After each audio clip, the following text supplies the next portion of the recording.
Et salut tout le monde, c'est Pandalabama. Donc aujourd'hui, on se retrouve pour faire le N, parce que vous saurez que je refuse d'appeler ça par l'espèce de nom dégueulasse qu'ils lui ont mis. Donc on va faire le succès Blitzkrieg. Donc en plus, on l'en challenge, donc aussi bien profiter de l'XP quoi. Vous allez peut-être vous demander pourquoi en fait les donjons ont comme toute l'air d'avoir une ressemblance. C'est qu'en fait, je suis en train de finir tous les donjons avec les ressources que j'ai besoin pour crafter tous les stuff. Donc, on a besoin d'un Yuga, donc c'est pour ça qu'on a fait un Ga. On a eu besoin du Kimbo, on a fait un Kimbo. On a eu besoin du Borkar, le Borkar est fait. Là, on avait besoin de poudre glaciale, on drop les poudres glaciales. Donc, bon, aussi bien profiter des succès, quoi. Ok, je revends pas directement ressources, mais une fois que les persos ont level up, ben, je revends carrément les équipements, donc c'est quand même plutôt rentable.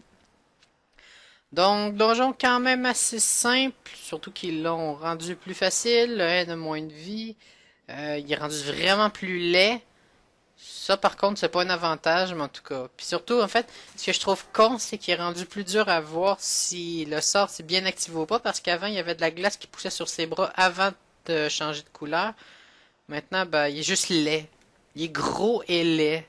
C'est pour ça qu'ils ont essayé de mixer ça, puis ça l'a fait gros loom. Et je l'aurais appelé gros lait. En tout cas, gros lait, je veux dire, chacun son point de vue après. Donc, challenge quand même assez simple que vous devez probablement connaître. Donc, Blitzkrieg, terminer les monstres avant qu'ils aient joué leur tour. Donc, une fois qu'un monstre est attaqué, vous avez jusqu'au début de son tour pour le tuer. S'il y a du poison de début de tour, par exemple, poison insidieux, qui rentre, ou mettons piège empoisonné qui rentre au début du tour, ça compte évidemment parce que c'est bel et bien possible de faire main propre et de faire Blitzkrieg. Donc les monstres qui peuvent quand même facilement vous planter le succès, je vous dirais de faire gaffe au houilleur, celui qui a des malustères. En fait, il met une espèce de gros sort de soin de merde qui est vraiment merdant. Ça fait beaucoup de caca, mais en tout cas. Bref, c'est quand même beaucoup emmerdant pour ça. La raison est quand même franchement simple, c'est que ce sort de soin, il donne, si je ne me trompe pas, c'est 2 ou 300 de soins par ligne. Donc par exemple, vous faites un coup de hache du guerrier Zot, par exemple, il va se faire soigner, entre chaque coup, il va se faire soigner de 300. Donc, vous venez de taper dans le vide. C'est pas terrible. Donc bon, il peut aussi se le mettre sur lui, donc toujours faire gaffe avant d'attaquer. Je vous dirais que le N tape pas des masses. Le monstre aussi à faire attention, en fait, c'est le gobus et les petites boules. Dans le fond, une fois qu'il y a le percu qui en invoque en haut et il y en a une en début de combat. Donc, c'est quand même assez simple à éviter. Ça explose à partir de son deuxième tour de jeu en ligne s'il y a un allié, autant une invocation que non. Donc, on peut voir que ça chatouille. On peut voir le clone s'est pris avec une réduction de 214, 6667. Pour déjà avoir fait le test, ça ne hausse pas, bien que c'est pas trop loin. En fait, ça tape d'environ 10 200. Oui, je vous accorde que c'est pas tellement loin de one shot, mais on peut y survivre avec un sacrilleur, ou par exemple, je sais pas si on aurait mis le sort d'Amperma, je sais quoi, dans ses boucliers, je sais pas quoi. Il y a écaille élémentaire, un truc comme ça, quoi, tout. Bref, la classe a vraiment un skin de merde, fait que j'ai arrêté de la jouer pour ça. Oui, je sais que c'est pas la raison du siècle, mais moi je crois que c'était assez beau. Donc, en gros, bah, sur 50% avec au moins 5500 points de vie, normalement vous pouvez survivre. Ça reste que ça chatouille, hein. On va s'entendre. Si vous voulez l'essayer comme moi c'est vraiment juste pour le plaisir personnel de le faire. Après, c'est pas une nécessité de l'accomplir dans une vie. Ah là là. Donc, un autre monstre de mort. Je dirais que j'ai mis 2 tentatives. En fait, le premier N, on l'a laissé à 21 points de vie. Donc, on était un petit peu là, puis... ouais, vraiment. Ah ouais, ouhou. Surtout que bon, on n'avait pas de coco, on n'avait rien.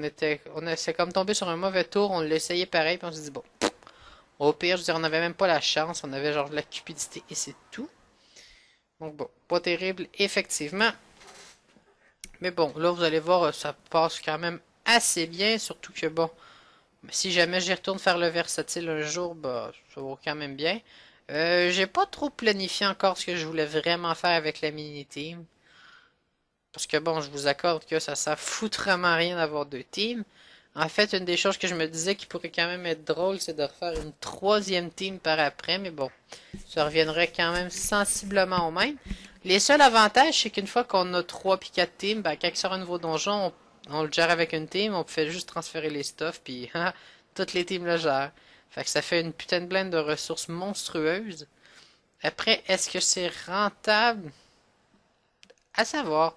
J'imagine que sur le long terme, oui. Parce qu'on prend par exemple la zone abyssale qui ont sorti. Si on va dire les prix sont. C'est pas des prix vrais, c'est des prix fictifs. Donc, on va dire que par exemple la ressource du Menno, le capitaine Menno, dans le fond, qui est un des 3 boss de donjon, on va dire qu'elle vaut 1 million. T'en as 10 avec le succès. Sur 8 persos, ça veut dire que tu te fais 80 millions. Sauf que tu peux faire ton 80 millions 4 fois d'affilée. Donc, au final, 8 x 4, ça vient de te faire 320 millions pour un seul donjon. C'est quand même rentable. Il faut dire que bon, une fois que quand c'est fait une fois, ben, c'est parce qu'on est capable de le refaire 2, puis 3, puis 4 fois. Je veux dire, ça devient ça le but des passages, mais je crois que j'aurai un masse de faire ça à passer avec toutes mes teams. Ah là là.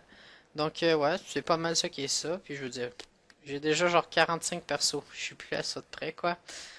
Je sais pas, faudrait voir. Donc en fait, on peut voir qu'en ce moment, le N s'est désactivé. C'était pas de façon volontaire. Je le touche même pas quoi. Je mon blitzkrieg au final. Donc la raison est vraiment simple. C'est simplement que il y a un monstre qui a été ressuscité et qui était collé sur lui quand je l'ai tué. Donc ça, c'est un petit bug d'affichage qu'ils ont. Si vous voyez, le sapeur est en état invulnérable, c'est qu'en fait, je l'ai désactivé involontairement. En fait, il était vraiment juste collé sur un monstre. Bon, ça affiche invulnérable, mais vous voyez que les vulnérabilités, on s'en bat les couilles. Donc, c'est vraiment, c'est pas un boss, il peut pas devenir invulnérable, quoi, puis c'est pas dans l'effet du donjon. Donc, c'est juste vraiment parce qu'il a été désactivé, le jeu a calculé qu'après son tour, ben, il réactivait invulnérable, mais c'est très con. Donc, pour désactiver le boss, très simple, il va réinvoquer un monstre, ou vous en mettez un encore en vie. Et le truc bien simple, bah, au final, il faut qu'il termine dessus et commence dessus. Après, vous recollez le monstre, vous tuez le monstre, puis c'est tapable pour seulement un tour, et ça jusqu'à la personne qui a désactivé dans le fond. Donc, si par exemple je prenais Lenny pour désactiver le boss, faudrait que les Caflip, les nuits et la Tadi aient la capacité de sortir le boss si je veux mon Blitzkrieg par exemple. Quand même à éviter, quoi. C'est mieux que le panda désactive. Aussi bien de prendre un peu de temps, puis voilà quoi. Donc, sinon, les choses à savoir, aucun retrait de PA ou PM sur le N. La raison est vraiment simple. Il gagne 8000 de résistance fixe dans tous les éléments. Donc, c'est pas terrible. Ça va être pour un tour. Si vous vouliez le désactiver ce tour-là, ben, vous venez de foirer votre coup parce que bon, même une coco à travers 4 portails, vu que la map est pas énorme, je suis pas tellement sûr que le 8000 se dépasse après. Ça pourrait être intéressant de regarder par contre. Mais bon, faut voir après. Je croirais pas que ça l'ait de but non plus, là, évidemment, mais je crois qu'il y a un portail par coin. Si on met le N dans le bon coin, ça peut le faire. Ouais, faut le booster, la ça doit pouvoir. Oh là là. Donc en fait, on va essayer de tomber sur le tour 7. Donc c'est pour ça que j'ai placé les monstres. Donc son invoque de sa part. Bon, excusez-moi, je l'ai collé à lui. Donc là, dans le fond, il faut juste les empêcher de bouger. Il faut dire que les monstres, eux, vous pouvez envoyer tout ce que vous voulez en retrait de POPM dessus. Par contre, faites gaffe à pas les taper avec, par exemple, une jugement. Ah oui, sinon, comme j'avais dit, ça faut que je le précise dans toutes les vidéos. Comme ça, ben, je vais quand même avoir le commentaire. Mais bon, pour ceux qui le savent toujours pas parce qu'ils ont pas regardé, parce qu'ils sont tombés sur une vidéo par rapport, oui, je sais que mes anciennes vidéos, j'avais une voix d'homme, c'est très simple, c'est que je suis en changement de sexe, donc maintenant je m'appelle Audrey. Et puis c'est ça qui est ça, c'est pas nouveau non plus, ça va bientôt faire 1 an. Puis j'ai pas rien de plus à dire vraiment à propos de ça. J'ai des vidéos qui ont clairement servi à aborder le sujet complètement, donc je vous invite à aller les regarder si vous avez des questions. Sinon. Ah oui, un truc qui va aussi me falloir de mes commentaires, on s'en fout. C'est très simple, c'est que si vous êtes abonné à la chaîne de Tyrannosaurus Rex, ah oui, puis là je suis vraiment merdé, c'est vrai. Ben dans le fond, il a mis une vidéo avec le retour Fiez-vous pas trop là-dessus. Il y a des chances, mais c'est pas garanti. C'est pas garanti du tout. Je dis pas que ça ne sera pas fait non plus. Ça reste à voir. En tout cas, vous le connaissez, il adore troller. En plus, il se permet même de venir troller dans les commentaires. Quoi, de venir dire bonjour. Ah, je vous jure. Bon. Tasse les nus. On va commencer le sapin. Oh là là. Faut dire que c'est quand même joli si tu promenais avec les grosses ailes. Donc, une épée de diop, 1400 dans le bas, ça... Oh putain, la coco à 8200. Mais finalement, ça peut le faire, hein. Je crois de dépasser le 8000 avec les portails. Je suis sûr qu'en lui retirant des peines, le IOP est capable de lui mettre... D'après moi, avec les portails, vu que ça remonte les dommages x2, avec 9 à peu près grosses dommages, je sais pas.